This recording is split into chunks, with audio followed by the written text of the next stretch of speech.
সাফ অনূর্ধ্ব-19 চ্যাম্পিয়নশিপ ফাইনালে ভারতের বিপক্ষে টাইব্রেকারে 4-3 গোলে হেরে রানার্স আপ হয়েছে বাংলাদেশ অনূর্ধ্ব-19 দল। ভারতের বিরুদ্ধে জয়ের আশায় মাঠে নেমে দুর্দান্ত পারফরমেন্স দেখালেও শিরোপা ছুঁয়ে দেখা হলো না লাল সবুজের বাংলাদেশের তরুণদের। ফাইনালে নির্ধারিত 90 মিনিটে অতিরিক্ত সময়ে কোনো দলই গোলের দেখা পায়নি। উভয় দল বেশ কয়েকটি গোলের সুযোগ তৈরি করেছিল, তবে দুই দলের রক্ষণভাগ এবং গোলরক্ষকের অনবদ্য পারফরমেন্সের মাধ্যমে প্রতিপক্ষকে আটকানো সক্ষম হয়েছে।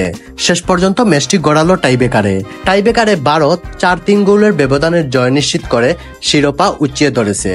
বাংলাদেশের খেলোয়াড়রা টাইব্রেকারেও সাহসী পারফরমেন্স দেখালেও ভাগ্য তাদের পক্ষে ছিল না। ফাইনালে হারলেও পুরো টুর্নামেন্টে বাংলাদেশ অনূর্ধ্ব-19 দল অসাধারণ খেলেছে। তাদের আগ্রাসী ফুটবল, টেকনিক্যাল স্কিল, দলগত পারফরমেন্সে সমর্থকদের মন জয় করেছে। বিশেষ করে সেমিফাইনালে শক্তিশালী নেপালের বিরুদ্ধে তাদের জয় তাদের সমর্থনের প্রমাণ করেছে। ফাইনালে পরাজিত হলেও এই তরুণ বাংলাদেশের ফুটবলের উজ্জ্বল ভবিষ্যৎ হিসেবে দেখা দিয়েছে।